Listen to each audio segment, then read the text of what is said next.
Hi everybody, welcome back.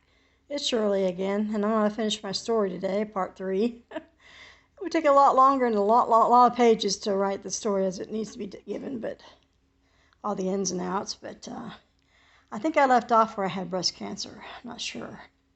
But I did have breast cancer, and I was very angry with my body for doing that to me after all I'd been through. I was like, I lived through all this abuse. I lived through all the turmoil of the healing process. And now you're going to give me cancer?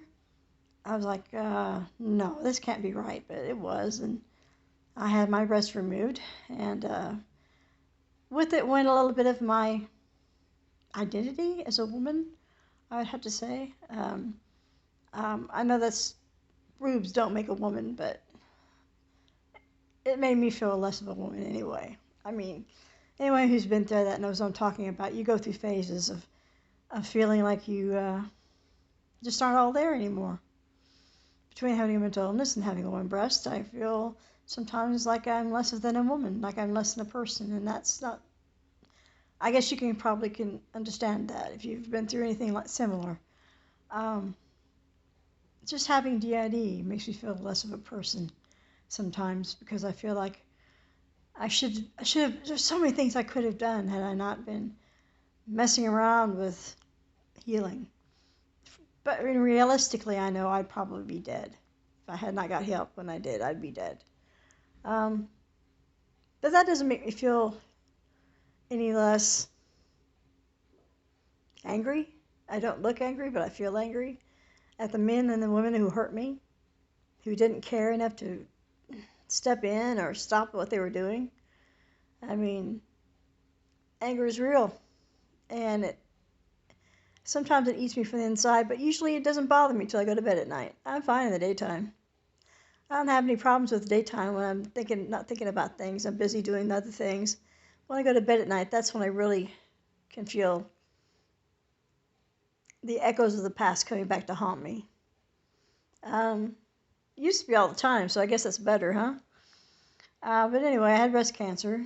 I lived in a nursing home where they told me I couldn't talk about DID. And I learned a lot from that experience, as I said in the last video. It taught me a lot about life, about who I wanted to be. You know, I had so many plans for myself. I had plans to be a PhD by now, you know, and be working for NASA as a psychologist. I wanted to do that for a living. And now I'm 61 years old, I have an associate degree and almost a bachelor's, but that won't get you anywhere. Not in the psychology world. I did return to school. I'd gone to school off and on these years trying to graduate. For 37 years, I went off to school off and on, starting at age 18. And finally, when I was 57, I rolled across the stage. I say roll because I am in a wheelchair, if you didn't know. And I got my diploma, my associate's degree, which at the time seemed like a great accomplishment. But now that I'm down the road a bit, several years, that, you know, I want to be farther. I want to do more. My health precludes a lot of it, and a lot of that health problems comes from the abuse. Once again, right? I am grateful to be able to function as well as I do, but I'd like to function better. I'd like to make a way in life. I don't want to be on disability the rest of my life. I guess we all face our demons. Yeah. Anyway, after the graduation, my therapist, who I'd known for 27 years, decided to retire. Oh man, you talk about turmoil. I'm still paying for the turmoil from that. She retired in 2016. That's been 5 years ago, and I'm still reeling from it. She was the only mother I ever knew, and I miss her. I miss her terribly. It's like she's dead, and she's not. She lives in a town nearby, but it feels like she's dead because I'll never see her again. At least not to sit down and talk to her. I mean, see her afar at a grocery store or something, but I'll never see her to sit down and talk with her. I don't just have a common everyday discussion. I don't really want to talk about psychology things,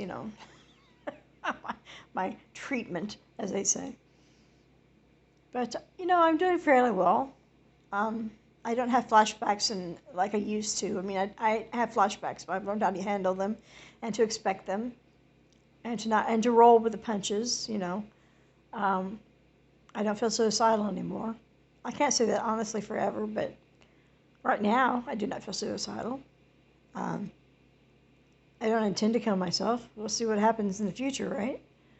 Maybe my body will kill me. Cancer can come back. But I know the tone of this one's a little bit negative. I'm not really sure why, except I was writing about gratitude earlier and it got my goat. So, anyway, if you have any ideas or topics I can talk about, please don't hesitate to send me a message through the chat or through the not through chat. That's silly. That's another website. Send me a message through through the comment box below. I'll get it and I'll respond. I always respond. And I really, really, truly appreciate y'all coming here. I know that I'm just an average, ordinary person, and I don't have a lot of wow things to say, but I speak from the heart, and I think that really says a lot to people, from what I can read from your comments.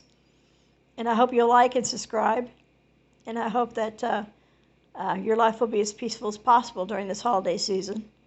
I know it's tough on all of us, so anyway, I'll be thinking of you, and I'll see you next Sunday. Bye-bye.